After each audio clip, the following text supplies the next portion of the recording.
supposed to be Snake Saturday? Yes. There is no such thing as Yeah, Steak steak Saturday. Sounds delicious, though. Except it's Wasn't steak EAKA. It's time, I think. Oh, yeah, it does say that, No, doesn't it? it's not time. Steak That's time. Saturday. I got 1 minute till. I missed that. But that clock looks good fast. then. That's fast. It is fast. Is February your month? I don't know, it's February. Is it her month? My month? Yeah, Her turn. per month. I just went in there, it says Stanley. Just somebody's name. Let's call this meeting to order. City of North Kansas City, Missouri, regular council meeting, February 18th, 2020. Could we have a moment of silence?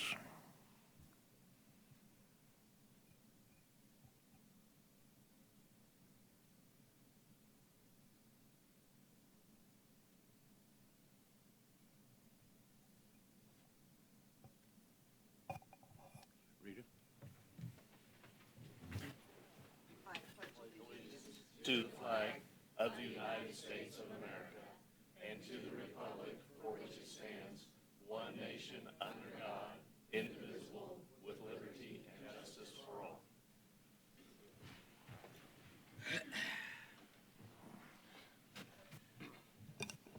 Approval of the agenda?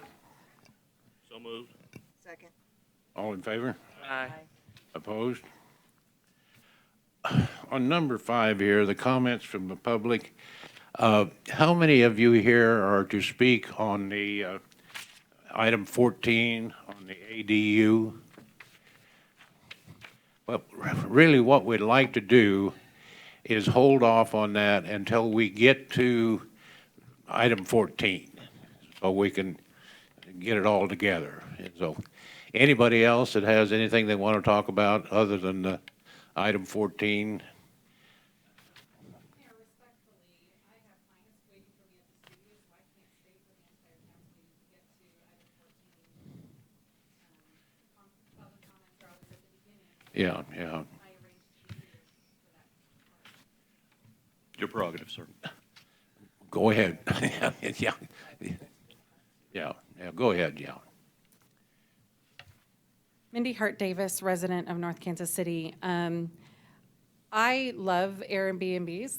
I'm not saying that I'm against Airbnbs or the ADUs. I am concerned about a couple of things. When we first moved back to North Kansas City, there was a home across the street, and it was about 2 years after we were back here living that we noticed several truckloads of trash being taken out of this house. And it turns out that a gentleman had been living in the basement of this house and renting it for 20 years, and no one had any idea. I am concerned that if we don't have the proper structure and infrastructure in place for the ADUs, that we're gonna have more situations. I am aware of a girl that 2 years ago was renting a garage with no heat. It was winter time, and she was allowed to go in to use the bathroom and the kitchen, but only during certain hours. So she had a hot plate in the garage, and she's paying $500 a month in rent on this space.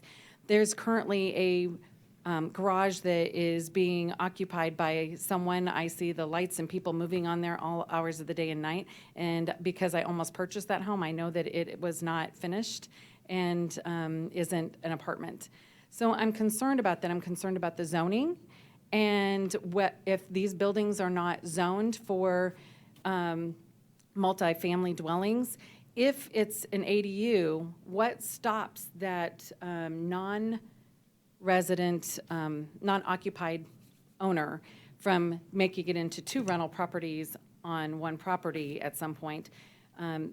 That's happening a lot by either renters subletting a basement or a garage, or even the owners doing that. And I think that if I could implore the council to do any one thing, is to take some time before you start making different decisions and make sure that we have the infrastructure, we have some mechanism, because with our rental properties today, we don't have a great mechanism to know that an inspection needs to take place.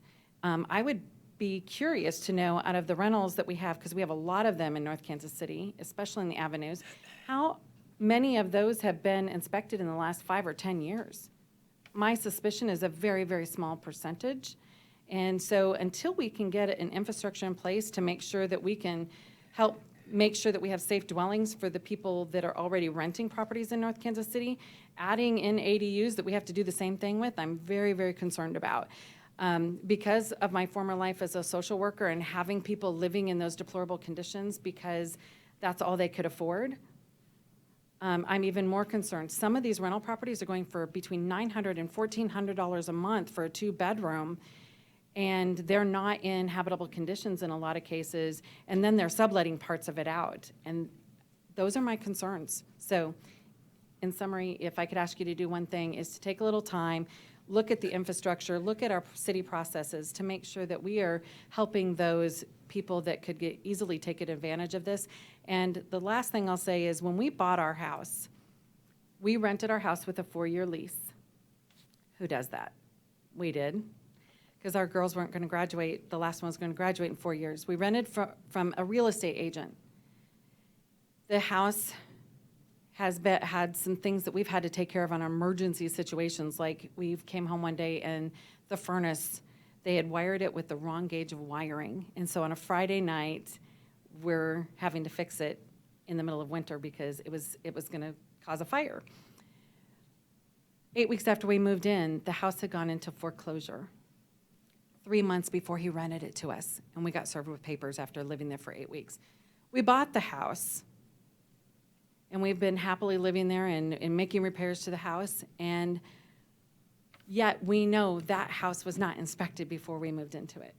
And so as a personal testimony of what we've had to do because of what happened to us moving from renter to a homeowner again, I know that this is a real issue. This isn't just anecdotal of sharing someone else's story. This is my story of what we need to get a hold of the rental property situation completely, including the ADUs if we're going to go down that path, and the Airbnbs. And the last thing, I guess, I keep saying that, but one last thing.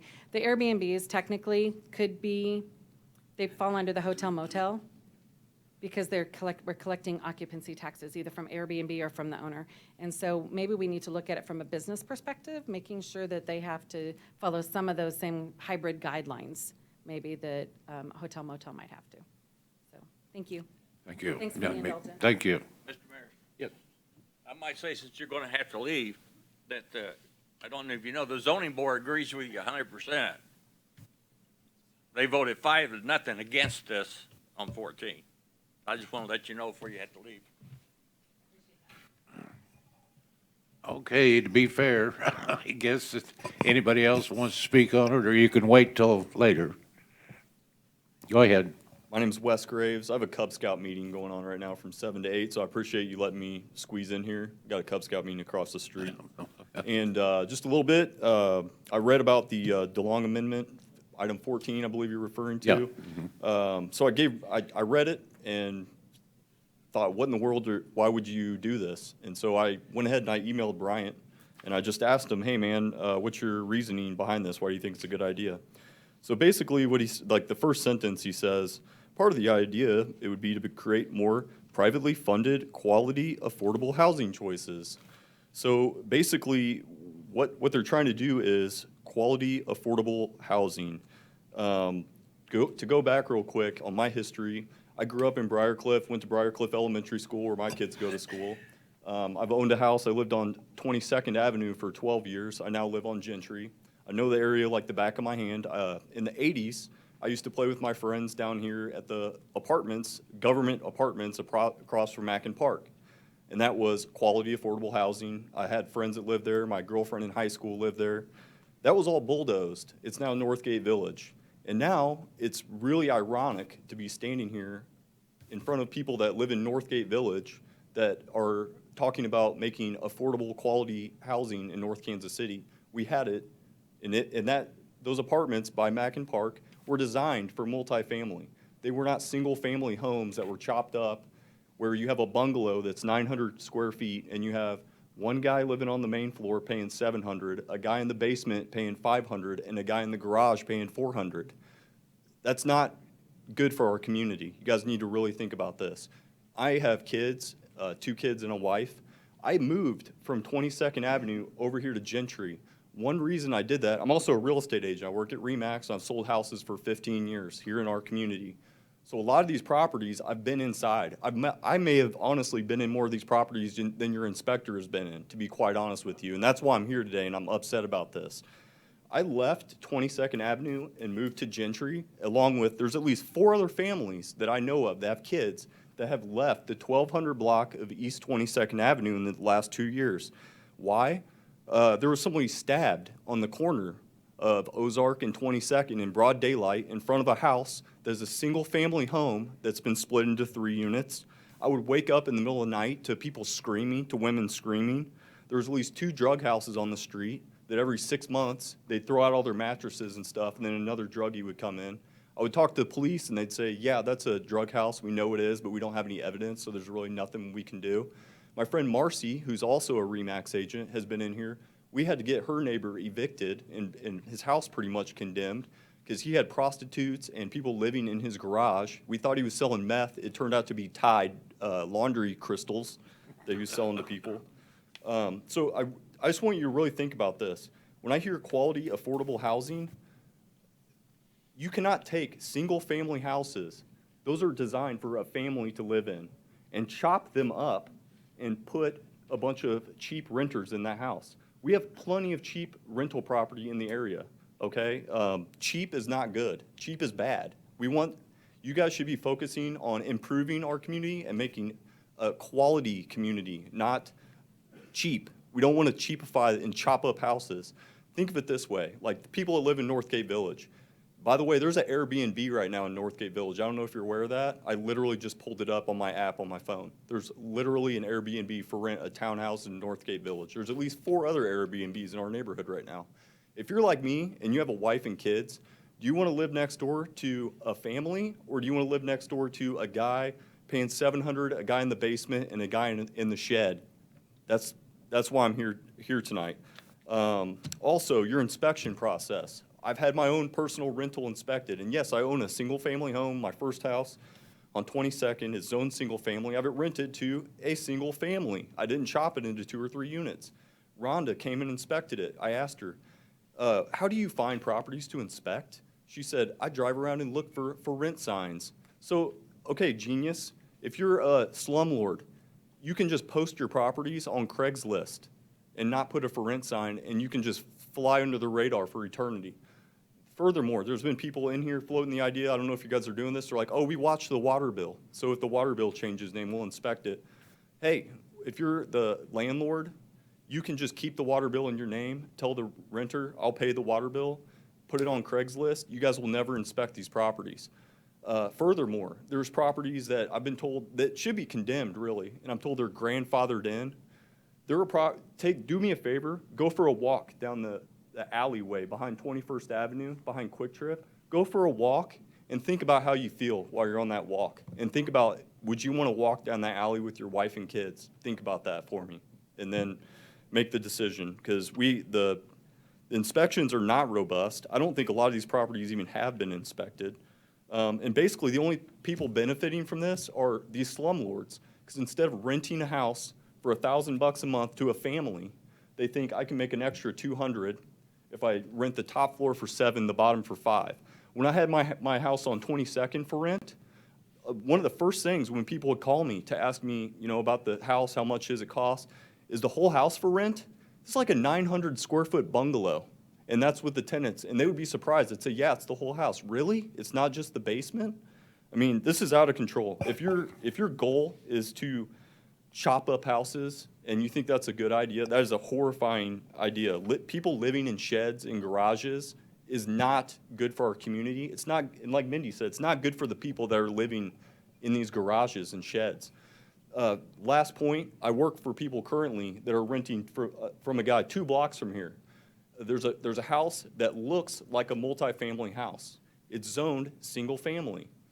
The landlord lives in Colorado. He wants to sell the property. My client, who's his tenant, wants to buy the property. She can't even buy it. She can't get a loan. A bank will not touch the property because it's zoned single family, but in effect, it's multifamily.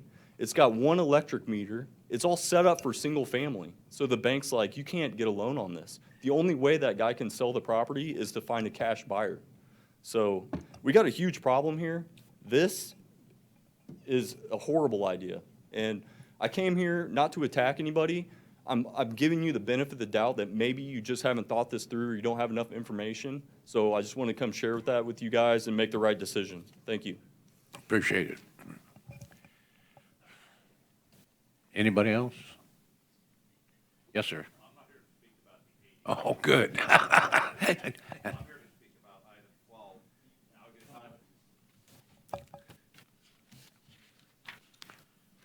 I'm Randy Swain with Hellsberg Diamonds, and I'd like to focus on page 3 of Mr. Berlin's memo regarding what will happen with parking during and after construction.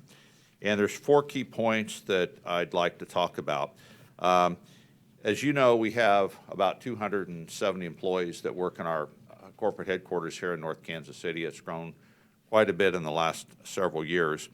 And we rely on the parking lot at 18th and Swift for daily use for our staff. A lot of those are the folks that work diagonally across in that little building that used to be a lumber yard. But also, we have a number of folks that park in the lot at 18th and Erie, and that lot is also planned to be developed for apartment complexes. And when it is, the number of spaces in it will be reduced, and there will not be enough spaces for our employees to park in close proximity to the building.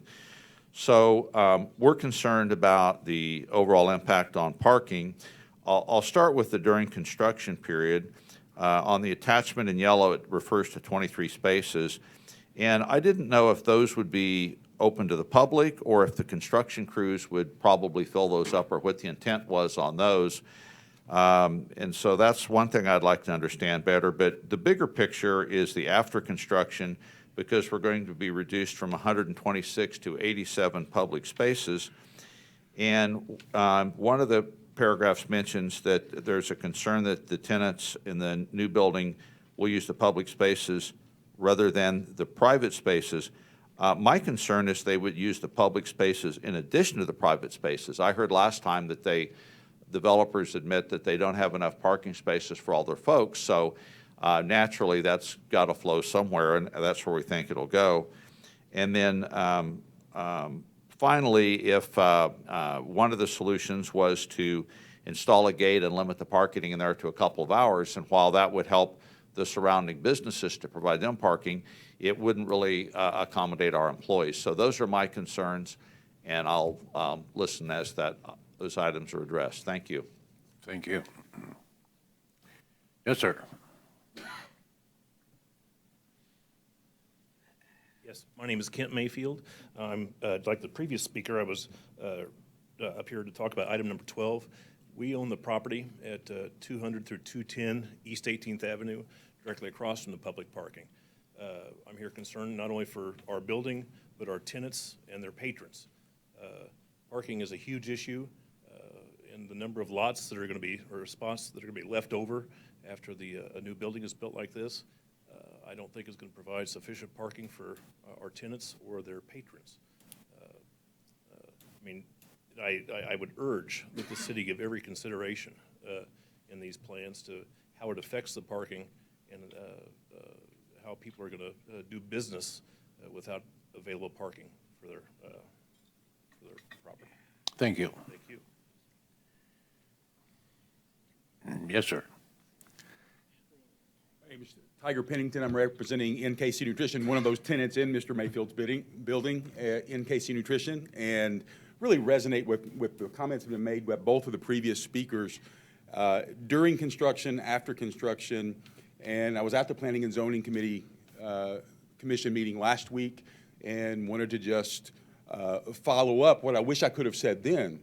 And if parking is diminished to where it's not available, at least for us, in our view, as well as maybe some of the other businesses, business is not doable if there's not parking available. And we entered into a lease agreement to do business in North Kansas City because there was parking there.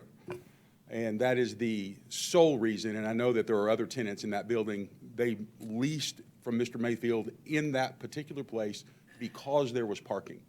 And the other thing that has not been addressed, it's been hinted at, is that even if it's public parking, that it could be maybe asked to be paid for.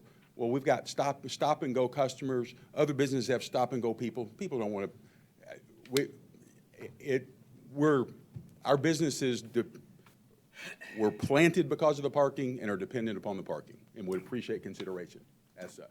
Thank you. Anybody else? Uh-oh.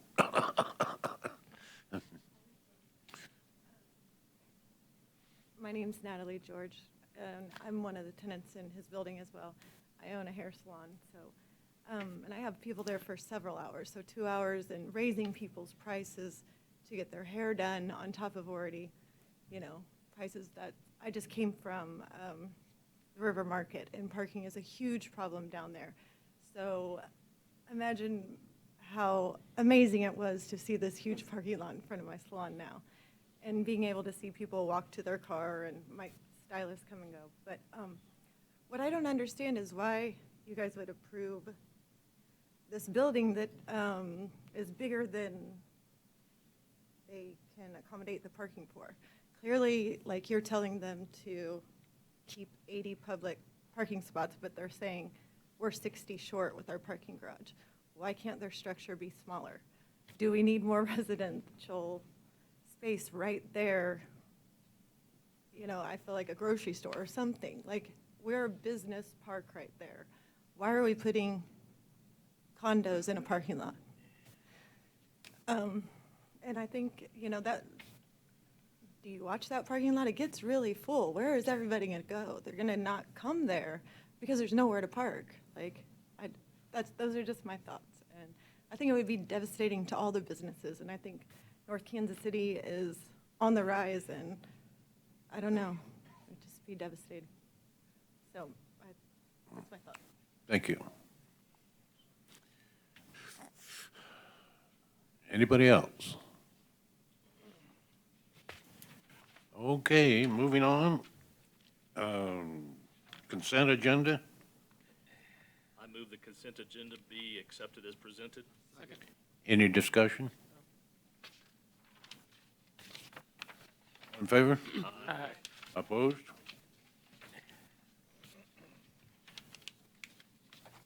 Okay, number 12. 18th and Swift, first amended and restated development agreement. Second amendment, extending deadlines. Did I read it wrong? Read the ordinance. Read the caption on the ordinance. This? Yes.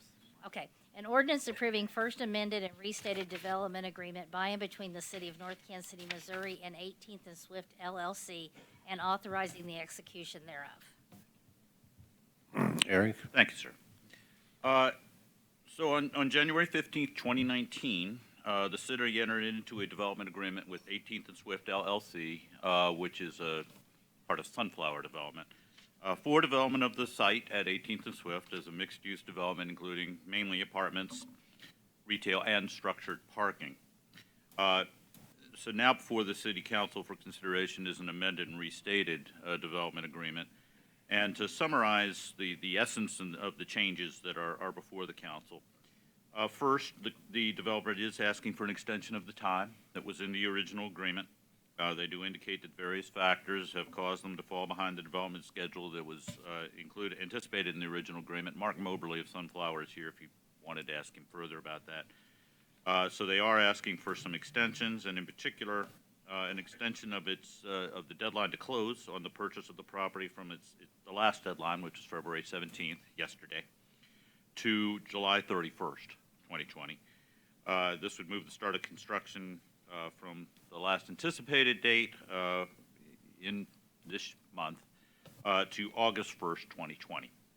And they are anticipating about a 17-month construction schedule, so the development agreement now calls for completion of the project by December 31st of 2021. Secondly, the developer is requesting some additional financing assistance than was in the original agreement. They have approached the city with a proposal to pay for costs for construction of parking, which they indicate have increased since the project was first discussed, and also what is defined in the agreement as atypical infrastructure public cost. Again, the developer can talk to you about some conditions that were found on the site that weren't originally totally known about regarding electrical equipment, power lines, and things like that, that will cost some additional amount to take care of.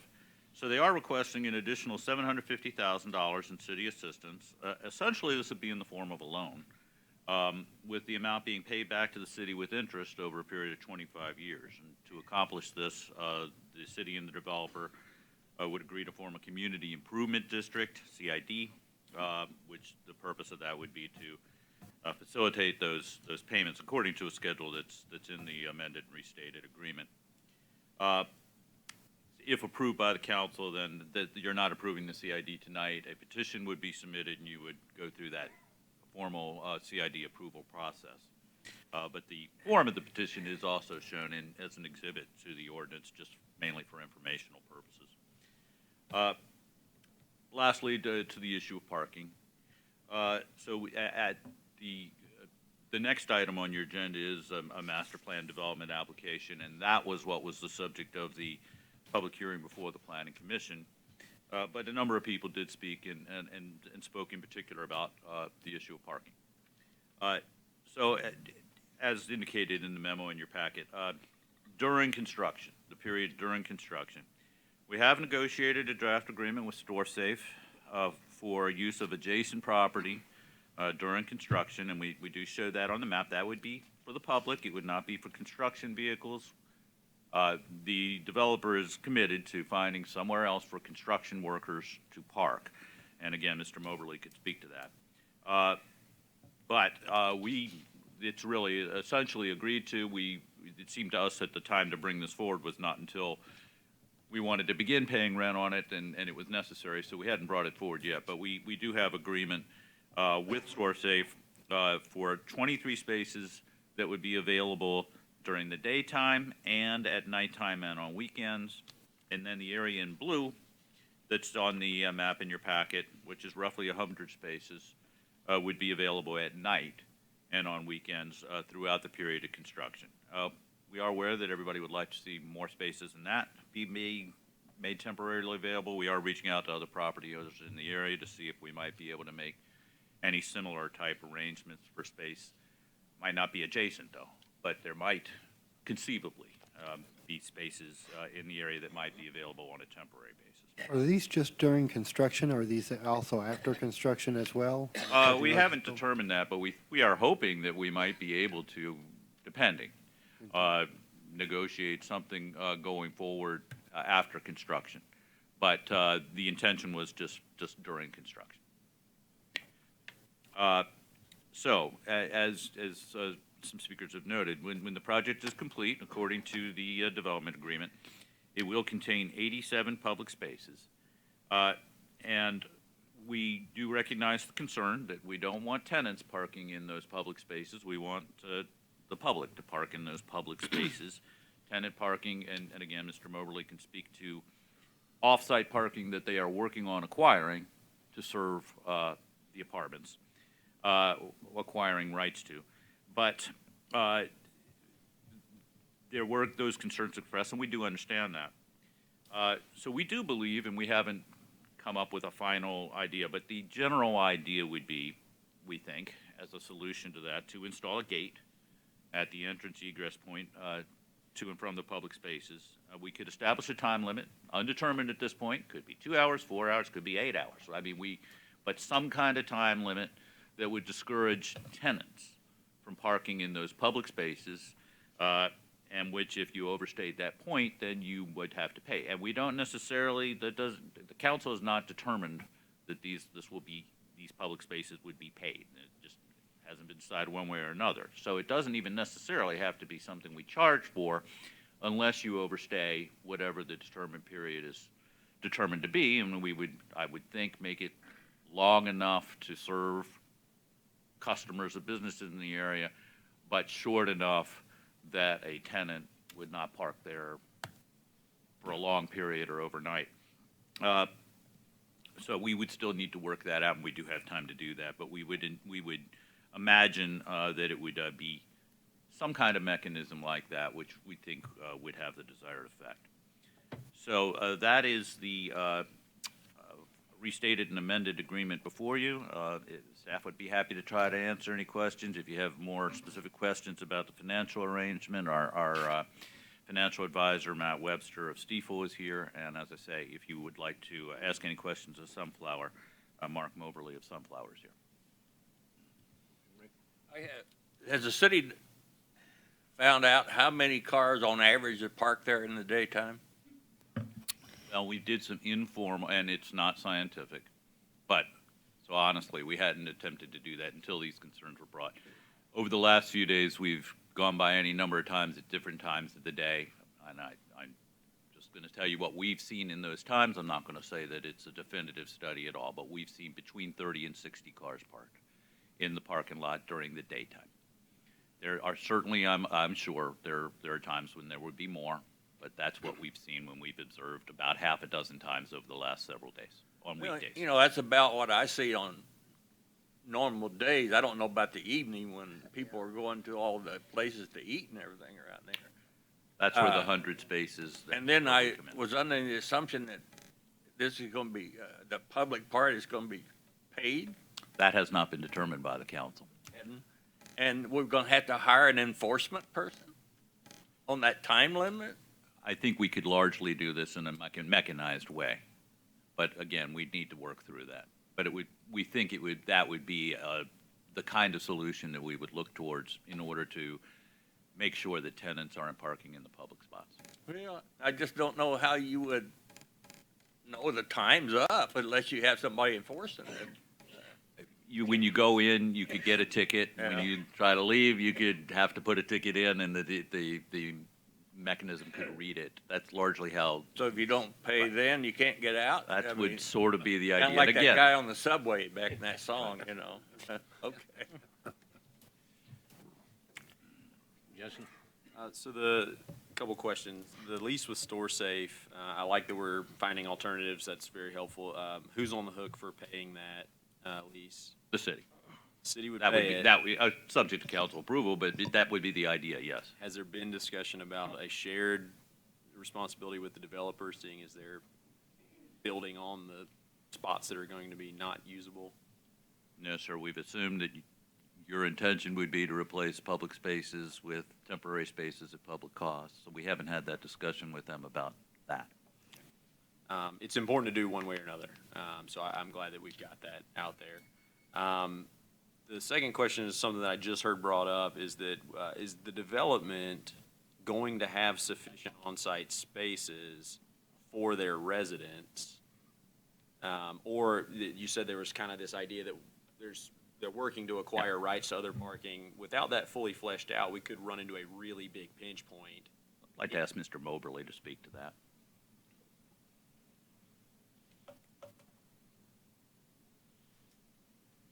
Good evening, Mark Moberly, 18th and Swift LLC with Sunflower Development Group. We are not building enough parking in our parking structure to park our residents at a 1-to-1 bedroom ratio, one parking space to one bedroom. We simply can't afford to do it. A cost to build a parking space is about $32,000. I will tell you that in 10 to 15 years, I don't think a one space to one bedroom parking is going to be needed. I can't sit with a project that has vacant spaces that we cost $32,000 to build that we're getting no revenue off of. So part of the delay and the reason we're asking for some additional time is because we've taken time to study what our options might be to build just enough structured parking that makes financial sense to make the project work, and then go find adjacent parking nearby. We've had very extensive conversations with several property owners to put a lease in place, a long-term lease, that would allow us to lease those parking spaces from an adjacent property owner so our tenants would be able to park there. That would be 60 spaces is what I need to make it a one space to one bedroom, not one unit, to one bedroom ratio, meaning every bed in my project has a car. I will tell you downtown, the typical ratio is 0.85 spaces to bed. So we are going above and beyond, and I think that's just typical of the market. I hope that gets less so we don't have to use as much parking. Part of our memo to the Planning Commission is that we have to present that lease to City Council for final approval. I don't know what that approval would be called, if that's to get a permit, or if that's final planning approval. But we fully intend to have a lease agreement in place to demonstrate those additional 60 spaces to get to the parking ratio we need. So you're saying like to green light, the dirt moving, we would have to have 1-to-1.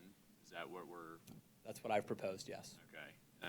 Because if we don't and we start building and then it doesn't, like the lease doesn't get locked in, we're going to have a big. I can tell you, I can't get financing without it.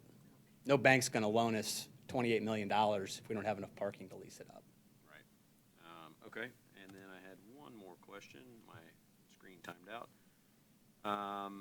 Yeah, the public parking spaces, so the 87 spaces, we're losing how many? 100? You're going from 128 to 87. 128 to 87. And, So 41 spaces. okay, so we're losing 41. We have not nailed down either whether these are going to be free or charged. I can see a large backlash if we do decide to charge for that, seeing as we're losing 41 and would be making them more expensive. I do sympathize with the businesses as well. This is a tough one.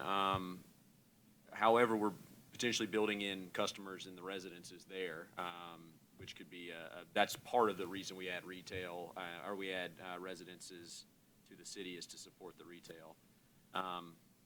Thanks for answering the question. Couple of things. First of all, I like the concept of the apartments downtown and getting additional people and customers downtown. The issue is parking. Parking is a major issue. I've heard it from business owners that I frequent a lot of businesses there on 18th. We're going from 128 to 87 public spaces. Public spaces, I'm not in favor of being paid public spaces unless there's like a time limit that's set that's feasible for all businesses. But the problem that I have with the project, and I don't know if the garage is the way to go or not, but is the public parking. Now, if we can work out these extra parking agreements around there to where we can have to make up those 41 spaces, but I mean, you go there on a happy hour at night, on a Friday night or even during the week, and that lot is almost full. So, I can understand and I applaud them for trying to go off-site and find other parking as well. But my concern is the parking, losing so much public parking, and then we don't have any guarantees on these other spots, these extra spots that we've got lots on, possible agreements on if that's going to continue after construction. So it's just a very big concern with me, and I understand our business community has concerns as well. So. Okay. My biggest concern with this has been the additional incentive ask. And what split of this out of the 750 is for the parking versus the other additional issues? What does that mean? Fuzzy here. I believe 600,000 is for the parking and $150,000 is for the additional, the atypical infrastructure public cost. Okay. So this parking has doubled since we first started talking about this project then? Again, Mr. Moberly, would you mind speaking to your computation? I want to caution that we're not doubling the ask. We are restructuring the previously awarded incentive request. Previously, the city council awarded us a 25-year property tax abatement. It was 100% abatement for 25 years. We've come back and asked. I need to correct that. It was 95%. I'm sorry, 95. I'm treating it as a 95 plus pilot. A 95% property tax abatement. It has about a $25,000 annual pilot attached to it. In our financing request, we found that 25 years out, not a lot of people look that far out when they understand what an investment to make. They have a short window of 5 to 10 to 15 years. Typically, it's 5 because this is an opportunity zone location. We're required to hold it for 10 years, and so they look 10, 12, 15 years out. Quite frankly, we weren't getting the benefit of those last 10 years of abatement. So what we've come back to the city and said is, you're still asking us to build 87 spaces based on this 25-year property tax abatement. I'm not getting the benefit of that last 10 years of abatement value from our investors. So I don't have a financially feasible project. Can we restructure our request to where we get the money up front and lower what we get on the back end? And that's the addition of a CID. And so while we are asking for an additional $600,000 in parking, we are making a repayment of that starting in really year one of a very small amount, but a large amount, close to over $200,000 a year for the last 10 years of the project. So that kind of becomes my second concern, is you're going from $50 per unit assessment in the first 15 to year 16 going to $1,200 per unit assessment for the rest of the time. Correct. And that just kind of seems like it's a little bit of a, Not really. It's structured much like a traditional incentive property tax abatement that is 95% for the first 15 years and then 50% for the last 10 years. thank you. Just the one thing about the additional amount that's being requested is it would be repaid back. So, yeah. You know, probably most of you don't remember, I don't have a question for you. When the parking lot was not there, I do.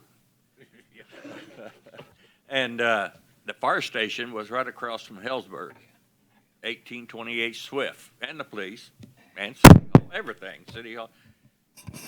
We had to get a parking lot on 14th and Swift to park, and we had to walk 4 blocks back and forth, because that shows you what's going to happen when that parking lot's not there again. It used to be a lumber company. Then they tore it down, and it's going to be missed.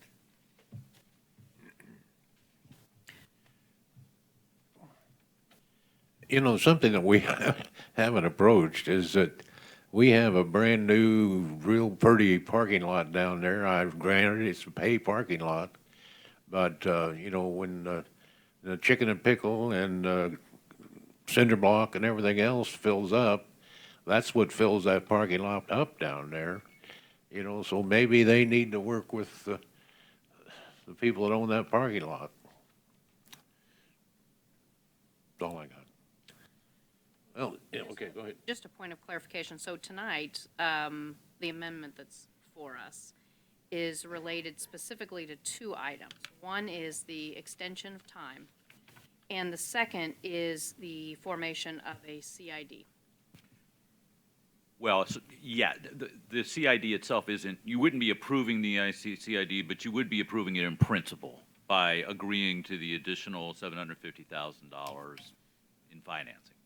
But the CID petition would come to you in the next few months. It needs to follow a certain legal process. So we don't tonight, I mean, even though the parking concerns came up, we don't tonight have to make a decision on how the parking is structured, or what the options are, or any of that. No, we were providing the information about that for information, but it's not before you for approval of an agreement with them. But we do have that agreement in principle with StoreSafe. And we still have some outstanding questions that need to be answered with regards to parking and how that's going to work, and both during the construction and after. Well, and the developer, as they've indicated, is going to need to explain to you how they're accommodating their own tenants. And staff will continue to make its best efforts to see if there's other space in the area that might be arranged for. Yeah, I mean, a couple things just from my experiences, you know, I actually didn't realize employees were parking in that public lot. For my employer, they pay for my parking, and there's an arrangement, and so I was curious to hear that. I wonder if there are other employers that are using that lot for their employees during the day. So that was a question.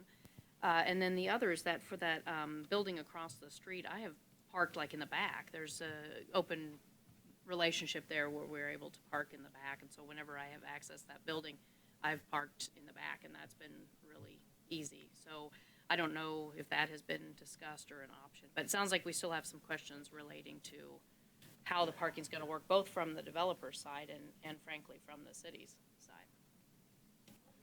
But so it's.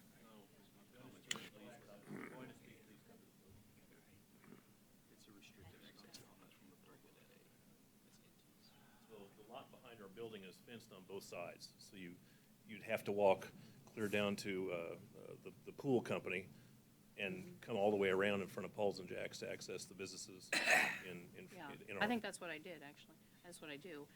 So maybe I walk more Well, than other and I people believe- do, I don't know, I but, believe NT Realty owns that property. yeah, so is And they it, would, it's and they would available? not be supportive of someone just parked, that they have that lot for their tenants. Don't we have I thought we had some sort of an arrangement with that lot, At- which is at- why I it's parked The there. lot directly across from Paul and Jack's, Yeah. yeah, that's, we do at night. At night, okay, At so night. when does that start, like at? 5 o'clock. 5 o'clock or something? Okay, I must have been there after. We that, lease so- spaces for a fee, for an amount. Okay, And I do have one question. How many square feet of retail space will be in the 3,500? So our building is about 3,600 square feet of retail. You have 60 cars parking in that parking lot right now. You're adding another 3,500 square feet of retail, and assuming that those people are going to be there during the day, I don't know how many spots that, those patrons are going to take up, and the people that operate those businesses, but, again, it just doesn't add up. There's not going to be enough parking at that to support 7,000 or 8,000 square feet of retail, plus all the new tenants, the residential tenants in the property. okay, thank you. I was reluctant to say it publicly, but John Miller Jr. has said I can say it, that I am working with him pretty closely on the 60 additional spaces in his lot. The 60 would account for 4 per 1,000 for my retail, and so we're not just counting on the 1 per 1 bedroom, but for 3,500's retail, that would be 4 per 1,000. That feels like enough for whatever tenant we might put in the retail space during the day. We would also have the ability to use our 157 spaces that are private for our retail use, because our tenants, residential tenants, aren't likely going to be there during business hours. So I think it's just a good practice if you're going to build parking to try to utilize it 24 hours a day best as possible. So John did give me the green light to say we've not entered any formal agreement, but those would be the easiest spaces for our tenants to use. We've worked out, in theory, some financial arrangement that would make it palatable for our tenants to park there, and so we wouldn't have any issues. We treat those 87 spaces just like they're going to be, which is private property that we don't own. The city of North Kansas City will own those from the second we start through we build them, and then when we complete the project. So I don't see those spaces as anything we would have access to. It's like any parking lot downtown. It just happens to be under our building and privately owned. One more, and this one's probably for our financial advisor. This is what you're here for, right? You got one of this too. Okay. So what kind of risk could we be looking at on this $750,000 additional? Good evening. It's Matt Webster with Stifel, the city's financial advisor. So we have looked at that, and it's our professional opinion that the legal structure that's suggested, which is statutory, it's a system of funding that was set up some decades ago in the state called Community Improvement District, or CID, is a very safe structure for the city and has, frankly, minimal risk. Now, nothing is absolutely certain, and certainly there can be problems with any arrangement, but in my experience, CIDs work well with the special assessment structure that we're planning on setting up. And again, I would reiterate what the city administrator says. There is a form of the petition for the CID attached to the agreement, and if you looked at it, you saw it there as a new exhibit. But the city has not yet taken action to form the CID, and I want to emphasize something that hasn't been stated here tonight. The city will control the CID. So you can choose sort of how much control you want over the CID. If you want absolute control, you have it. If you want to share control, you can do that as well. But I think that the control of the CID and the mechanism in place makes this as safe as an arrangement as you could imagine. It's not an unsecured loan. It's secured by property, and that property interest that you have is ahead even of the mortgage financing, which I consider to be quite a safe arrangement. Thank you. Sure. Okay. Well, first I want to thank the people for coming up here and talking about the issue here on agenda item 12 and 13. And, parking's always a problem. And it started off, with Hillsburg's expressing their problem with employee parking. Hillsburg, you know, our Berkshire Hathaway company.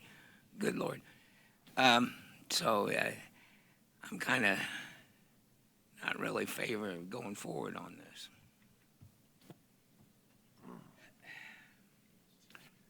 Well, I guess we can call for the motion. First reading. Second. All in favor? Aye. Opposed? No. Let me take a roll call, please.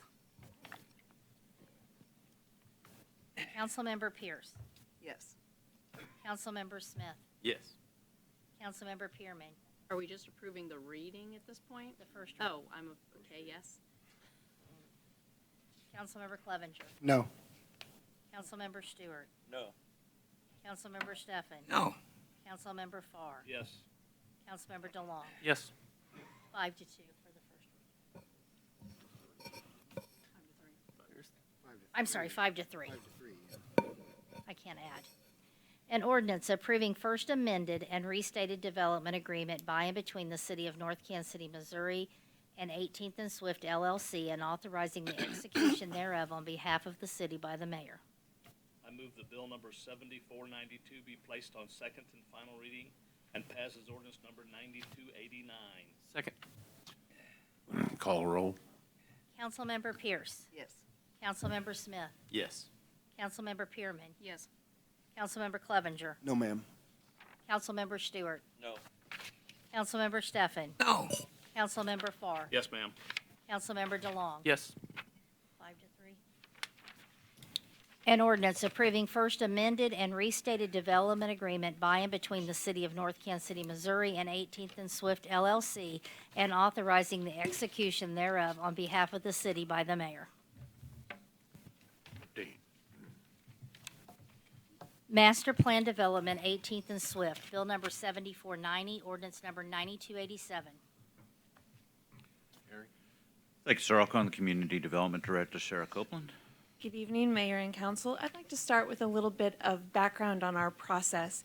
This is the first master plan development application that the city has acted on since the adoption of our updated zoning ordinance last summer. The master plan development process replaced the planned unit development as a method to review and approve development concepts that require a higher degree of specific planning. Approval of a master plan development retains the underlying zoning district, but can provide more flexible application of certain standards based on the overall project and its ability to meet the purposes of the zoning ordinance. So this is a type of zoning map amendment based on a specific development plan. So this property and the plan for it, it contains several adjustments to the underlying R5 zoning district, primarily adjusting the setbacks, the lot coverage, and the parking, as has been discussed.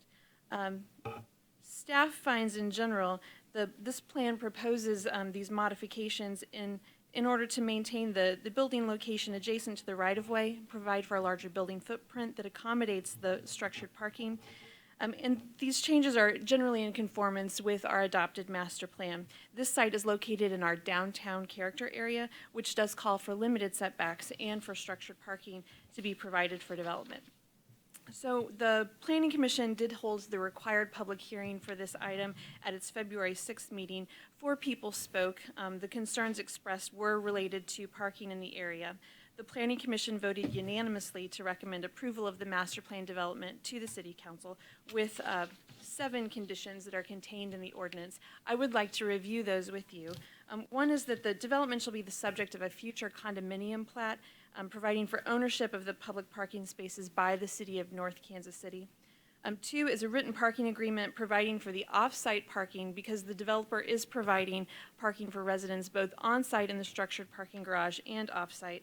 Shall be submitted to the Community Development Director, not to the City Council, for review and approval. This is our typical process when we have a conditional use permit or other application where there is off-site parking that's included, is that is reviewed by staff and then recorded with the County Recorder of Deeds. The third condition is that the master plan development shall not include any curb cuts for access off of Swift Street. Number 4, the plans, especially you can see this in the renderings, that the plan does show balconies extending into the right-of-way, that those will be subject to future encroachment license agreements approved by the city council. So approval of this master plan development agreement tonight does not imply approval of encroachment license agreements. 5, the plan shows perforated metal panels screening the structured parking, and that those must include decorative patterns and may not include signage or text. Number 6 is any improvement shown in the attached plans in the right-of-way shall be subject to future excavation permit applications and review. Number 7, signs shown in the attached plans are for illustration only and are subject to future sign permit applications. I would be happy to answer any questions you might have about the master plan development. Jesse? So the parking one's obviously very important. But I'm curious, as we go along, I've never built a eight-story, multi-hundred unit apartment building, but it seems like we're chopping up the approvals pretty granularly. So like, for example, number 4, if at a certain point they get where they're building balconies and then we decide you can't encroach on the right-of-way, like that would change the whole design of the building. Like, why are we waiting till then to say it's okay? No, they would need to do that before they pulled a building permit. Okay. But an encroachment license, you all have acted on, most recently, a license agreement for the Rabbit Hole, and you have another license agreement on your agenda later tonight. Generally, we describe the dimensions associated with the encroachment as part of that agreement. And so until the architect has gotten to the point where we are absolutely sure of the size and dimension of those encroachments, we can't put a license agreement before you. So we would do that before they got to the point of pulling a permit, but we would need further information from the architect before we could feel confident putting that before you. First reading? Second. All in favor? Aye. Opposed? No. I'll call the roll. Councilmember Pierce? Yes. Councilmember Smith? Yes. Councilmember Pearman? Yes. Councilmember Clevenger? No, ma'am. Councilmember Stewart? No. Councilmember Steffen? No. Councilmember Farr? Yes, ma'am. Councilmember DeLong? Yes. 5 to 3. An ordinance approving a master plan development at the southwest corner of 18th Avenue and Swift Street, subject to the conditions incorporated herein. I move that bill number 7490 be placed on second and final reading and pass as ordinance number 9287. Second. Call the roll. Councilmember Pierce? Yes. Councilmember Smith? Yes. Councilmember Pearman? Yes. Councilmember Clevenger? No, ma'am. Councilmember Stewart? No. Councilmember Steffen? No. Councilmember Farr? Yes, ma'am. Councilmember DeLong? Yes. 5 to 3. An ordinance approving a master plan development at the southwest corner of 18th Avenue and Swift Street, subject to the conditions incorporated herein. Number 14. Zoning ordinance text amendment, section 17.12.030B regarding accessory dwelling units. Bill number 7483, ordinance number 9280. Eric? Thank you, sir. I'll call Ms. Copeland. This zoning ordinance text amendment concerns section 17.12.030.B regarding accessory dwellings. When the council updated the zoning ordinance last July, among other changes, the new ordinance permits the development of accessory dwelling units subject to certain standards related to design, size, and parking. Last fall, Councilmember DeLong asked staff to prepare a zoning text amendment to remove the requirement that property owners must occupy either the principal or the accessory dwelling unit, and that is what is before you tonight. I would like to review in a little bit more detail the criteria for approval of an accessory dwelling unit that's currently contained in the zoning ordinance. First of all, I think it's important to point out that accessory dwelling units are only authorized for detached houses. So if you owned a duplex or any other structure that contains 2 dwelling units, the ordinance does not authorize you to develop an accessory dwelling unit on that property. We also limit accessory dwelling units to 1 per lot. One of the other criteria is that the accessory dwelling units shall not exceed 50% of the living area of the principal dwelling or 1,200 square feet, whichever is less. We do require the accessory dwelling to be designed to maintain the architectural design, style, appearance, or character of the principal building, whether it's located in the principal building or in a detached structure. And it has to be designed to be clearly subordinate to the principal dwelling through the location of parking, access, entrances, and other design features.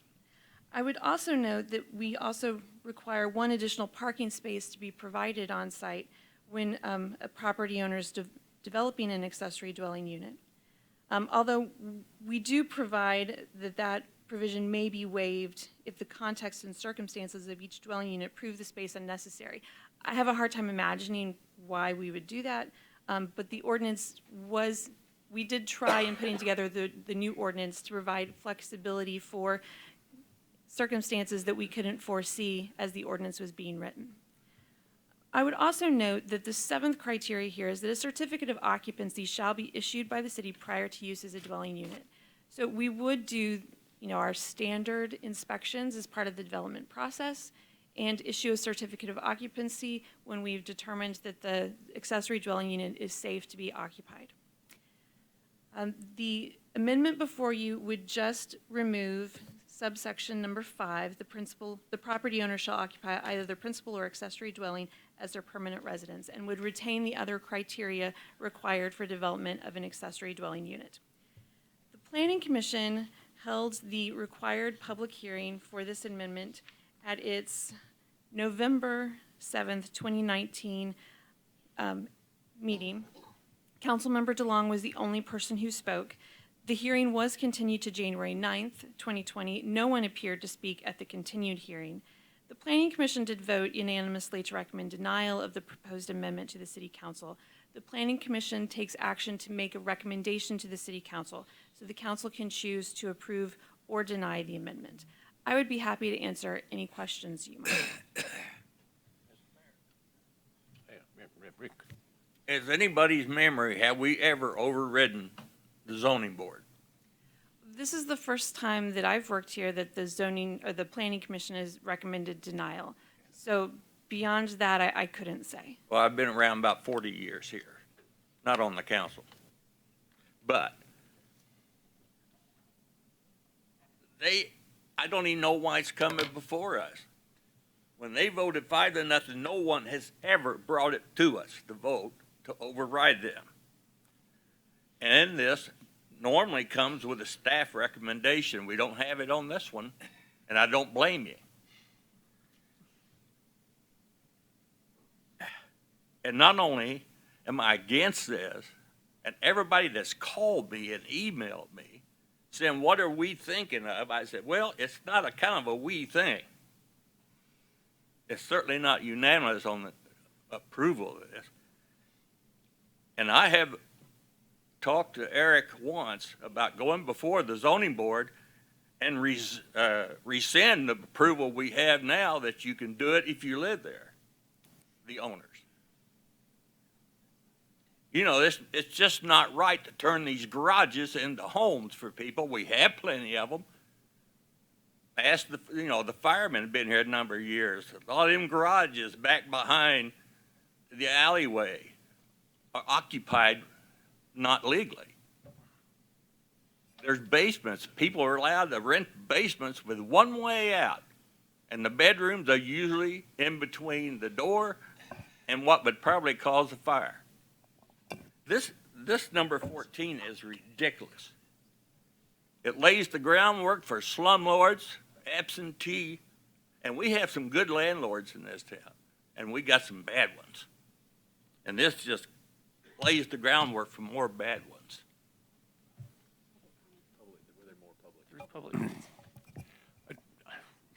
Should we go back and see if we get more public comments, or? No, Aaron. Sir, it's your discretion. Okay. I live at 500 East 26th Avenue. I have the only single dwelling. What's your name? Aaron Hansen. Live at 500 East 26th Avenue. I used to have the only single dwelling house north of 26th Street.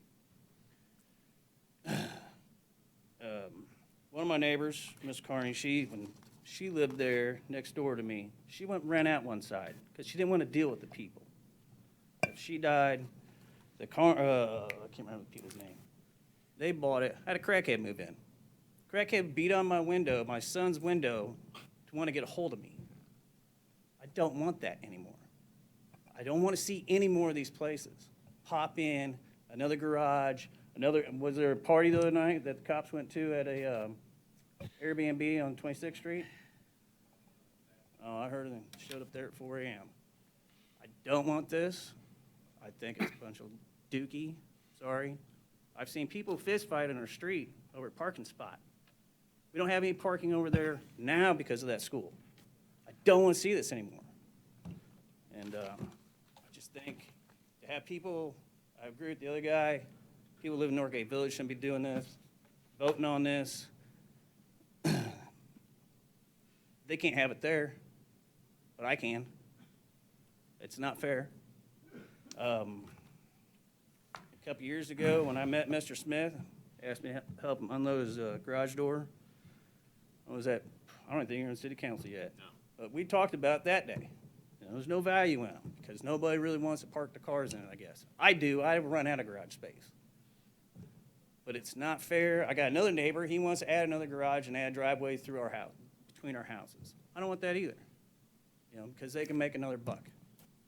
I really hope you all deny this. I think it's hot.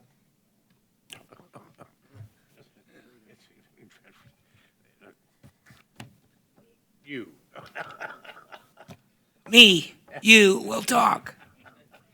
Even though it's a little bit unstructured on this, I want to thank the people for coming up here and expressing their opinions on this issue of item 14.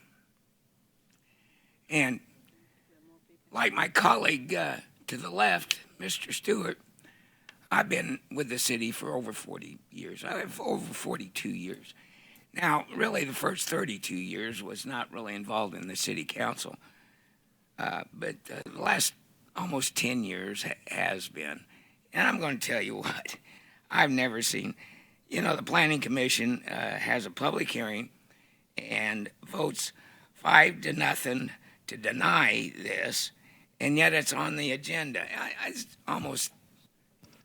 It's hard to fathom, but We felt it had to come before you, notwithstanding their vote. We weren't making a judgment call. We felt there was no choice, even, just to make that clear, because that's the second time it's been said.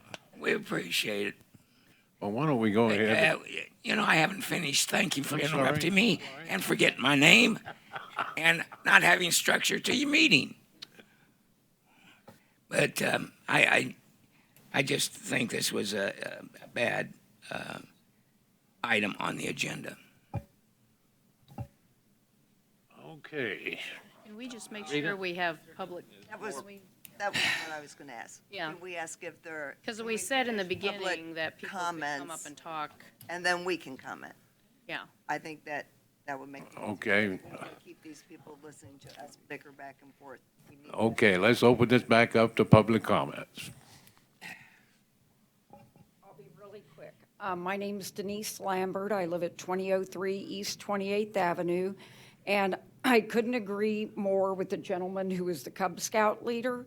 I've seen houses that, on several doors down from me that just keep renting out, and they just keep looking worse and worse and worse. And if the city can't manage what is the rental properties are now, there's no way that they can do this additional thing.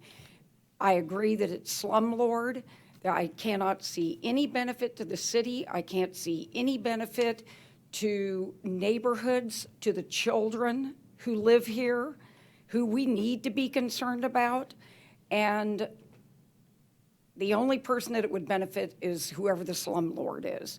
And I also think that if there's anybody on council who owns any single-family dwelling that you are renting, that you need to recuse yourself from this vote. Thank you. Hi, Valerie Swearingen, 3008 Howell. I just want to add, similar to what Councilman Stewart said, that adding these small units with the owner not occupied makes me fearful that we're getting away from the community vibe of our city. I know the super block is going to have apartments where we're cramming in people to try and get retail for rooftops. The new place at 18th and Swift is going to have a lot of people crammed into small spaces to make it better for retail. But for those of us who live here, we want this community. Like, we've owned rental property in the neighborhood or in the city before. We have good tenants. They're here for a year. It's not these quick turn and burn people living in garages and basements and 3 basements and 1 apartment, whatever the case may be. So I think having the owner specifically on this property is a minimum requirement, just to have some of that vested interest in our city. So, thank you.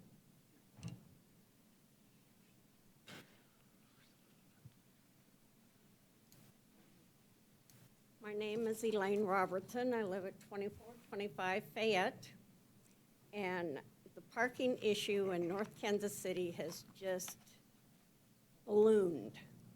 We want people to come in for our business, but we don't want to provide parking places for the people that come in for the business.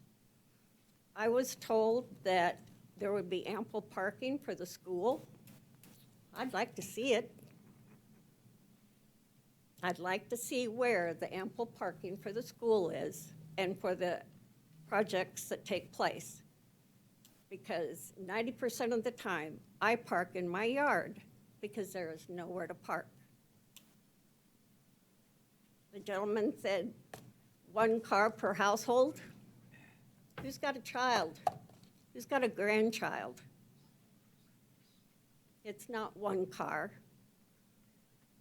There's 2 and 3 cars. You want young people to move in. You want young people to do business. But you gotta have some place for them to park. And this trying to add more, I mean, okay, if you're gonna do the 18th, why are we adding the garages? It's just ludicrous. And I think that the parking needs to be addressed and have something hammered out before ever ground breaks on anything. Because our school,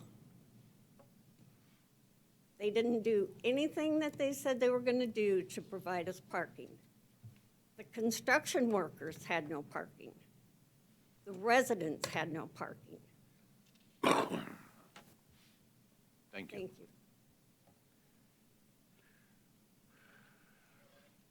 Well, can we make, are we ready for a motion on this? No. I wanted to comment. Okay. Mr. Mayor. I am also opposed to this amendment, and I'm not going to go into slumlords or things like that. When I ask why this would be a good idea, because I asked that before I make a decision, the response was that there would be more residents as a result of this, and that might bring a grocery store, which is ridiculous. Neither is true. I mean, it might bring a resident or 2, but we've already got 240 more residents going into 1 North. We've approved 190 more residents down at 18th and Swift. This just simply makes no sense to me. I am a renter. I'm one of the 75% of the people in North Kansas City who do rent. Right across from my house, there are 3 houses that are divided into I don't know how many apartments. People come and go from them all the time. I've been on my block for 2 years, and I've seen those turn over again and again without anybody inspecting them and people coming and going. This does not add any value to our community. I see absolutely not one positive aspect of this amendment. So I'm completely opposed to it. More importantly, the residents who have contacted me, and there have been many, they're opposed to it. It's my job to represent them. In this particular case, I also agree with them, and I'm absolutely adamantly against this amendment. I can understand, the goal is to try to bring more residents into North Kansas City to build our population density so we can have more retail, more things here in the city. And I'm on one of the National League of Cities, one of the subcommittees about affordable housing. And that's what we're working on with the lofts, that we're going to have between Tay's Burger Shack and the YMCA, and we need to keep looking for other opportunities for affordable housing and quality housing. Looking at this, someone renting a garage, or someone, making it as a rental, it's just not a really good quality housing. It may be affordable, but it may not be quality. The thing that we have to look at is that having the owner on the property at least gives you somewhere you can go to, somebody you can go to, or if you have somebody that's not on the property, tracking them down and then getting them to do anything is just going to be even harder. We do have a lot of rental properties, and we do have a lot of good landlords, and we have some landlords that aren't taking care of their properties like they should. I know at one time, and this is going way back to when I first started even coming to the council meetings, I wasn't on the council then, but didn't the city at one point try to have like a rental inspection program coming in like once a year or once every couple of years to inspect rental properties regardless of whether they had a new tenant or not? One of you older people might know that answer. We do have a rental inspection program. We inspect the unit when it's vacant before a new occupant moves in. But then we've got into the issues where we've heard where the landlords may not advise us that they've got a new tenant. Or you may have a tenant, like you said, renting a basement apartment or something for 20 years. If it's not vacant, we don't inspect it. I think we need to have a more robust inspection program to where maybe we inspect all the rental properties once a year or once every couple of years. That would be, if you want to have that discussion, sure, we can do it, but we would be talking about having to add staff and expense. So it's not something we can simply do. It would need a serious discussion between staff and the We council would have about to what add would be involved. staff members to do that then? Absolutely, sir. We And I don't don't know have, what the we don't cost have the would be. I don't wanna- capacity to. I don't wanna burden our- Existing staff to have that kind of an inspection. I don't want to burden our budget, but I do think that we need to look at a more robust, maybe not, I'm just throwing ideas out, but we need a more robust rental inspection program is what I'll say. But I can appreciate why people are bringing this forward, but I can't support it.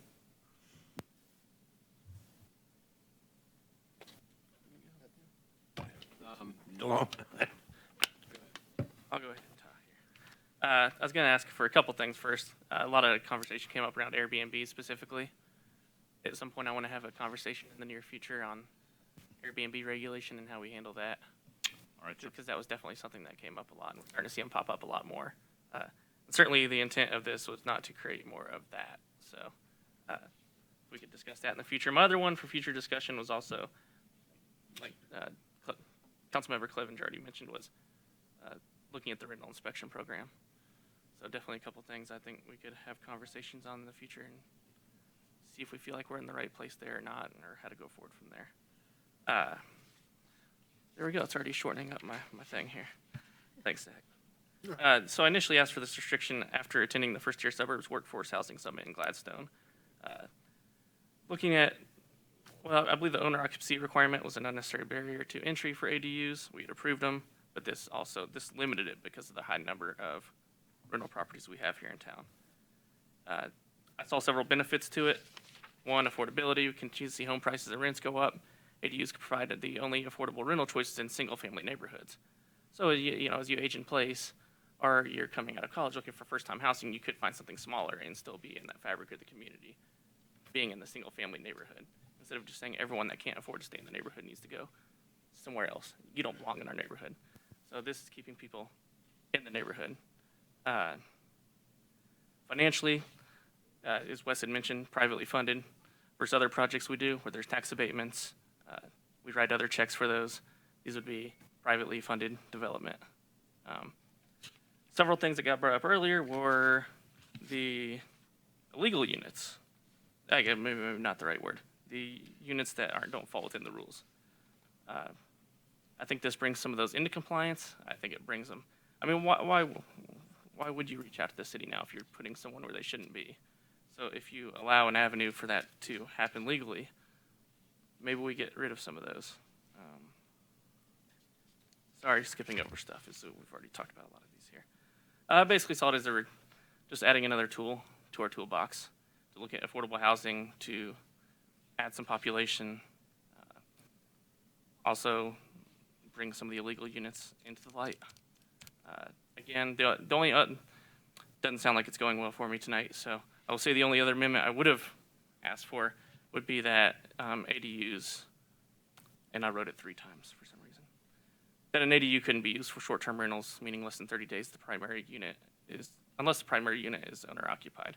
So that would be my only other amendment, I would say, because my goal is not to create more Airbnbs. I mean, that is definitely not one thing I want. We don't want that, and I think that defeats the whole purpose of looking at affordability and looking at some of the, stabilization of the community. That's not what I wanted. And I heard there's a lot of different types of ADUs. You could do them in the basement. You could build a separate ADU out back. You could do it in the garage. But again, you had to comply with all these other rules we already had. I just saw there's some positive to it and wanted to have a discussion. Thank you. So just to clarify, just summary for me.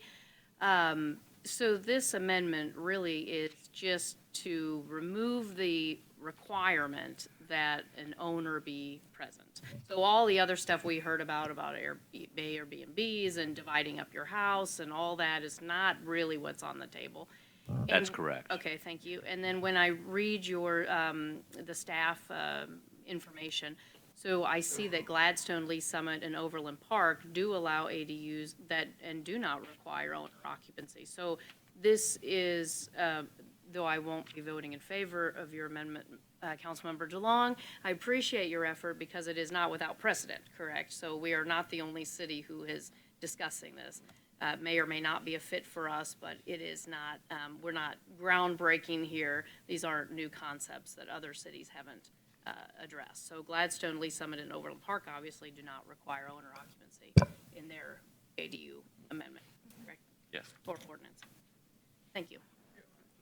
Jesse? Okay, first off, I've spoken with the city's councilor and the city manager. I do own 2 properties in the neighborhood that would be subject to this amendment.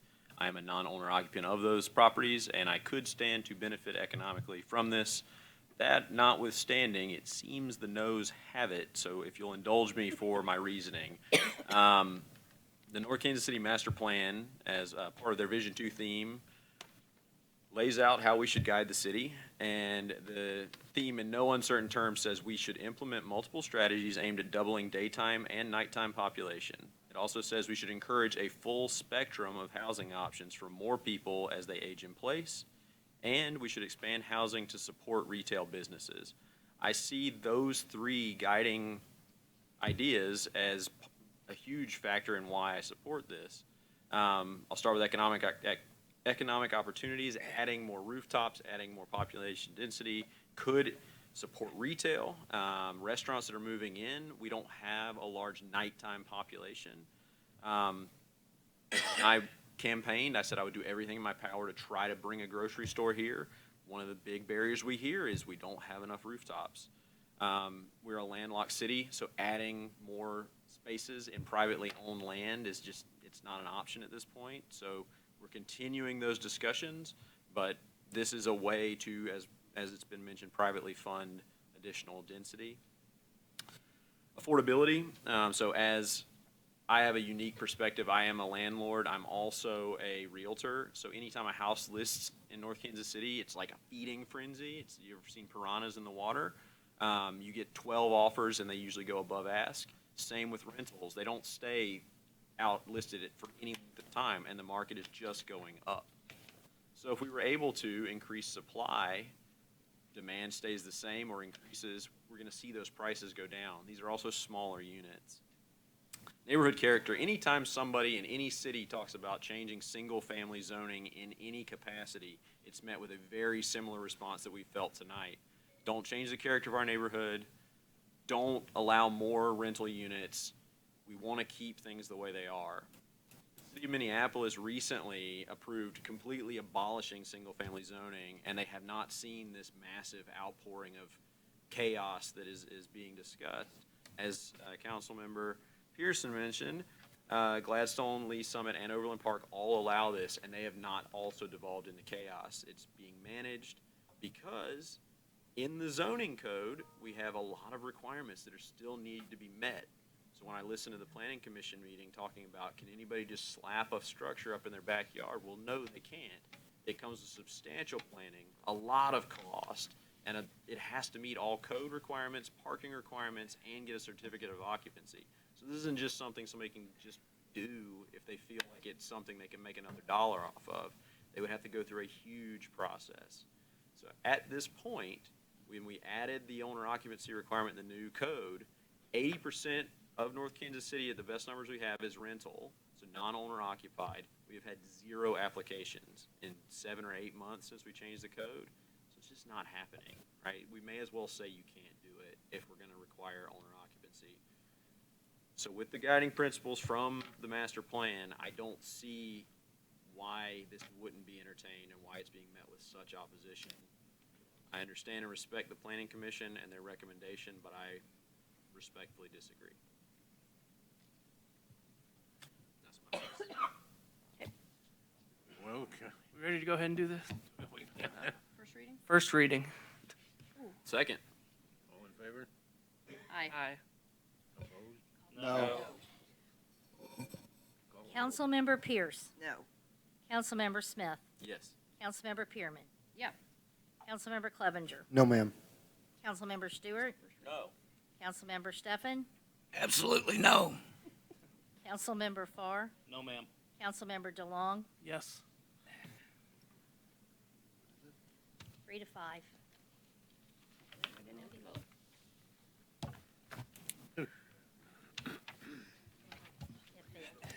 Number 15.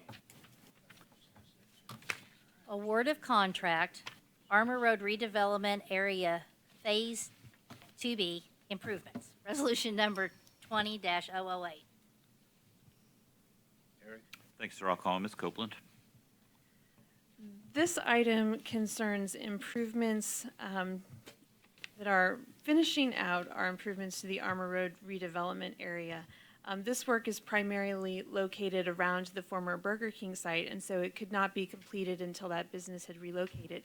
Phase 2B work includes the extension of a water line on the south side of Armor Road, a new median on Taney Street, completion of the right turn lane taper to Vernon Street, driveway removal on Armor Road for the old Burger King drive-through, sidewalk extension and landscaping.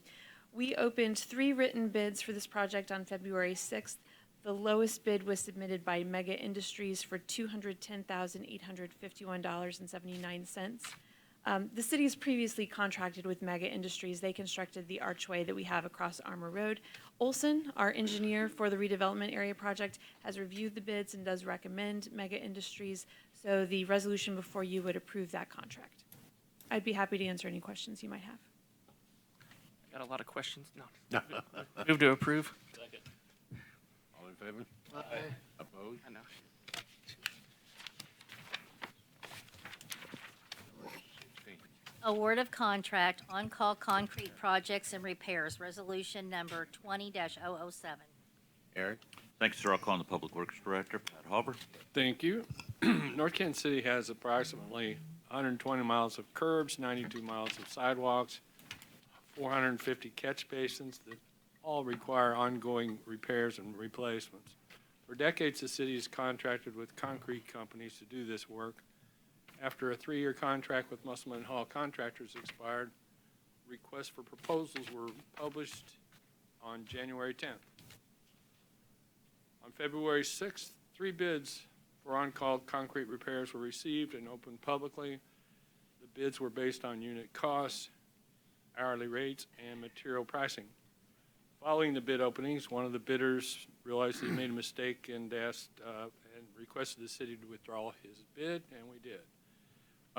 So a bid comparison sheet was prepared using each bidder's unit pricing and time and material rates, and applying them to 2 concrete projects that we actually, 10 concrete projects that we actually did last year. Of the 10 projects, 8 of them was lower using Musselman Hall's bid prices. So over the years, Musselman Hall has done a great job with concrete construction. Also, they come immediately to respond to emergencies, and they complete projects promptly. And they also give us creative solutions to drainage, when sometimes you really need a surveyor, they can get it done without that. For these reasons, staff recommends awarding the contract to Musselman and Hall. Got a motion? Second. I have a question. Any discussion? Yes. Is this contract for 3 years? Yes, sir. And the last contract was for 3 years with the same company, Musselman. Yeah, it's been that way for years and years, 3-year contracts. So, going back 6 years, was it Musselman? Yes, it was. I think that sometime we ought to consider changing who we have a contract with. Well, the review of this went through more scrutiny than most because we realized that Musselman Hall continues winning the contract, and that's why we went through the process. A big comparison. Thank you. I can't read. Motion and a second on the floor, sir. All in favor? Aye. Opposed? Okay, number 17. License Agreement 1249 Burlington, Bill number 7489, ordinance number 9286. Eric? Thanks, sir. I'll call on the city councilor, Tom Barzee. Mr. Mayor, members of the City Council, before you this evening is an ordinance that has attached to it a proposed license agreement for a piece of property that had been owned for many years by Mr. Chastain, Bill Chastain, so many of you know he had a steamatic business there. He and his wife owned that piece of property, and recently that property was transferred to another company, 1249 Burlington LLC.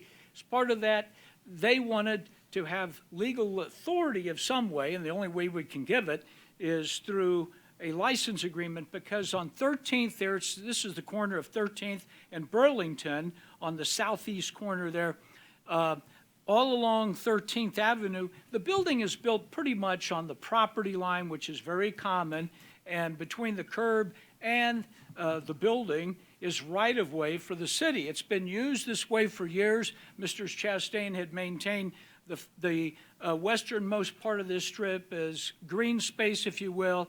Then there was a couple of garage doors that you come in off of, and then there was parking actually between the curb and the sidewalk on the eastern part. Then there's a rail spur that separates a piece of property, a triangle-shaped piece of property that is enclosed with a fence. We have some photographs in here, and Mr. Chastain owned that property as well. Back when he built that fence, to fence in that property, he did get a license agreement from the city about 20 or so years ago, and that allowed him to have that fence in the city right-of-way. The new owner would like to be able to continue to use that and to continue to use this strip, and I guess you can say more legally by having a license agreement. It's typical of other license agreements, if approved. We have the right to terminate it by simply giving notice, but if you went down there and drove by there, you would just assume that that was part of their regular operation, and it's been there for years. Mr. Chastain is here as the prior owner of the property. I'm sure he'd be glad to answer if you have any specific questions. But this allows that building to continue to use legally, if you will, that access point into their building and to park a vehicle there. And that's the side, by the way, of the building that their customers also come in to the building. First reading. Second. All in favor? Aye. Opposed? An ordinance adopting and approving a license agreement by and between the City of North Kansas City, Missouri and 1249 Burlington LLC regarding city right-of-way generally located on the north side of a certain real property at the southeast corner of 13th Avenue in Burlington, having a street address of 1249 Burlington in the City of North Kansas City, Missouri, and repealing ordinance number 7074. I move that bill number 7489 be placed on second and final reading and passes ordinance number 9286. Second. Call roll. Councilmember Pierce? Yes. Councilmember Smith? Yes. Councilmember Pearman? Yes. Councilmember Clevenger? Yes, ma'am. Councilmember Stewart? Yes. Councilmember Stefan? Yes. Councilmember Farr? Yes, ma'am. Councilmember DeLong? Yes. An ordinance adopting and approving a license agreement by and between the City of North Kansas City, Missouri and 1249 Burlington LLC regarding city right-of-way generally located on the north side of a certain real property at the southeast corner of 13th Avenue in Burlington, having a street address of 1249 Burlington in the City of North Kansas City, Missouri, and repealing ordinance number 7074.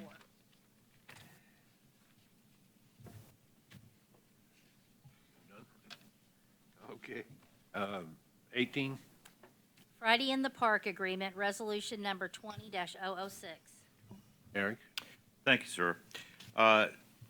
Submitted for your consideration is a resolution to renew Ken Remmert's contract for coordinating Friday in the Park weekly concert series from June to September. We've had a contract in many years now.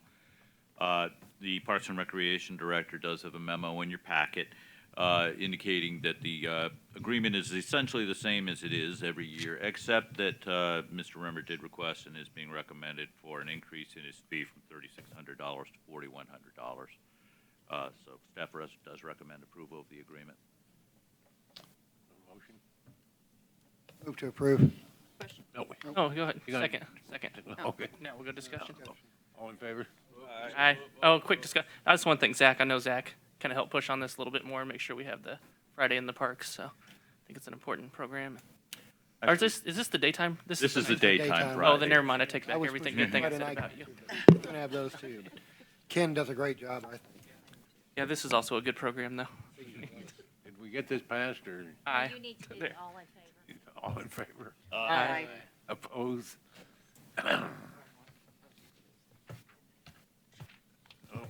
Oh. 19. Employment Agreement with City Councilor Thomas E. Barcy Jr., Bill Number 7491, Ordinance Number 9288. First reading. Second. All in favor? Aye. Any discussion? All in favor? Or aye? Aye. All opposed. All opposed?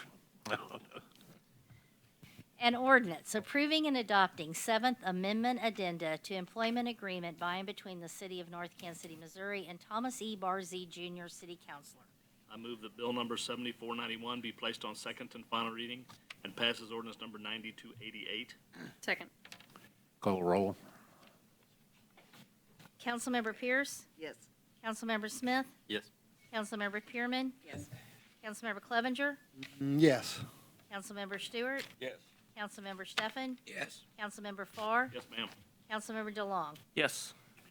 An ordinance approving and adopting Seventh Amendment Addenda to Employment Agreement by and between the City of North Kansas City, Missouri and Thomas E. Barzee Jr., City Councilor. Number 20. Approving accounts due and payable by the city through February 14th, 2020. Question. Bill number 7493, ordinance number 9290. 9290. Uh-huh. First reading. Second. All in favor? Aye. Opposed? An ordinance authorizing payment for certain accounts due and payable by the city through February 14th, 2020. I move that bill number 7493 be placed on second and final reading and passes ordinance number 9290. Second. Call roll. Councilmember Pierce? Yes. Councilmember Smith? Yes. Councilmember Pearman? Yes. Councilmember Clevenger? Yes, ma'am. Councilmember Stewart? Yes. Councilmember Stefan? Yes. Councilmember Farr? Yes, ma'am. Councilmember DeLong? Yes. An ordinance authorizing payment for certain accounts due and payable by the city through February 14th, 2020. Mr. Eric? Thank you, sir. There are several items in your packet. If you have any questions, we'd be happy to try to answer them. Those being the upcoming city items of note, YMCA December 2019 financial report. I'll have more information about the financial performance of the Y for you in 2019 at a later time. And the quarterly financial report for the second quarter of the year. First quarter, excuse me. We have nothing to report at this meeting on the Armour Road Complete Street project. I would like to ask Councilmember Stewart, just for clarification, Are you asking that ADUs be, the allowance for ADUs that is currently in the zoning ordinance to be considered by the planning committee? You had mentioned it to me, but you are asking that we do that. All right, thank you. What's he asking? I believe Councilmember Stewart is asking that the planning commission and thereafter the city council consider removing the provision for accessory dwelling units from the zoning ordinance altogether. Right now, it does exist in there with an ownership requirement. But no one's applied for an ADU. I'm simply reflecting what Mr. Stewart is asking I'm us just to do. clarifying. If a council member asks staff to consider something, we move it forward, so. That's all I have. Thank you. That it? Yes, sir. Rita, I guess you're up. Yes, I have a couple of things. One, I'd like to thank iWorks and staff and everybody who reconfigured the meeting time on that Burlington project, so that more of the public could come. I know that there were more numbers from 4 to 5. I read the numbers, but I think if in the future we consider when we have open meetings like that to do 5 to 7, we would still have business owners still complying. And I did receive a lot of comments from the few people who showed up at the time I requested that were appreciative of the fact that they could go to the meeting given their work and kids' schedules. The 18th and Swift parking, I just have to say I didn't give it as much consideration as I probably should have. I think that in the future, if people are going to propose taking away public parking, we need to be real mindful of that and make that part of the package before rather than after the fact. I think it's I really appreciate people coming and talking about it, and that's just on me. I didn't pay as much attention to it. I am in support of that project. I do like the idea of having more bodies in our city in an appropriate way, and I think it's a good place for it to be. I just think we need to be more mindful. And I wanted to thank everybody who came and did comment on several of the items on the agenda, and I particularly wanted to thank people who emailed me and phoned me, came by my office here in Northtown, and then showed up here with their comments in regard to the amendment. We do listen. I do try to respond. I think everybody on the council does. And I appreciate you taking the time. And one thing I think Armour Road has taught us, and has been a contribution, whether you're in favor of it or not, I'm seeing a lot more community involvement, at least in my ward, and even out of my ward. I'm getting comments from people who live in the city. We're paying more attention. We as a council need to listen to what you're saying and reflect those, your comments and your concerns. And I just want to say I'm thankful. Thank you. Mr. Mayor, may I clarify one point? Yeah. Just on the 18th and Swift. The reduction in public parking spaces from 128 to 87 was in the original agreement. So Right. it wasn't something new that No. came along tonight. And, Okay. and I realize Thank that. I'm just saying, I personally did not pay as much attention to that, and in the future, I will take that into more consideration than I did. Couple things. Thanks to the fire department for being on the spot. It was an unfortunate situation right down the street from me, and they could not have been more professional, the police and fire being out there and setting up the perimeter and keeping things under control. Burlington corridor meeting, again, thank you for staff and the engineers for coming out and answering questions. I also looked at those numbers, and if people are going to ask for meetings to be extended if public is going to ask, like, come out to the meeting, don't ask. Respect the staff's time, respect the engineer's time. That's not something that just comes together. That takes a lot of effort to set something up if people aren't going to come. So come out, be engaged. And then on the topic of engagement, I do appreciate people being engaged in the process. Whether or not I agree with you, come with your opinions, talk to us, bring those up to the council, bring them out on social media, talk about it. However you can get the message to us, that's great. But what I would encourage you to do, and this happened with Armour, and it happened with this again, stick to the issue at hand and don't make personal attacks. That's completely uncalled for. So thank you for everyone who did reach out, and that's all for me. Yep, that's good. I agree with that. I mean, really, everyone up here, whether we agree or not, we're public servants. We don't do this for a bunch of money and a bunch of recognition. So do try to keep your comments professional. But I do appreciate those who came and spoke tonight on controversial both controversial topics. On the 18th and Swift development, that's always been sort of the biggest issue on that project is the parking. Even from the very beginning of talking about it, you know, we wanted to have as many spots or more. Those were reduced. You know, I think there's a lot of pros to that development as well. And from my mind, I felt there are more pros to that development than there are cons. But parking has always been a challenge down there. And most importantly, I'd like to say thank you to Chuck Cash for his service. Chuck has done a great job in our community and really been a big influence. And he's been, you know, with me through my time in office, advising me and giving his opinion, and I've really appreciated working with him. So I wanted to say a shout out to Chuck Cash and thank him for his service for our community. I definitely want to echo those comments on Chuck Cash. When I was the liaison to the Parks Board, and there were some few controversial issues. We had our few there during my time as a liaison, and Chuck was always a very calming, very calming force, very professional, and so he is a classy guy, and I appreciate all his service to our city. Also wanted to give a kudos to the YMCA. I know they didn't make money in December, but they made money for the year, it looks like. And so we're pleased for that, and that seems to be going well. I already brought up about the rental inspection program, and we can talk about that. That's all I have. I'd just like to say congratulations to the Y also.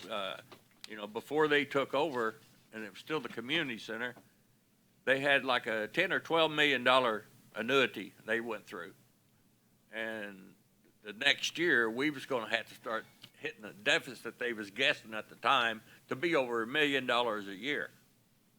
And after the Y took over, you know, I think they're doing a real good financial job.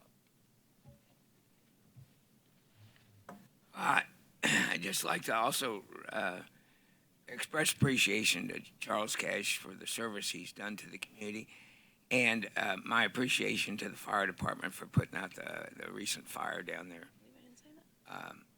You know, it's terrible when for someone for their house to catch on fire. And also, I'll mention. I could wait till the March meeting to mention this, but March 4th, Wednesday, yard waste pickup will start.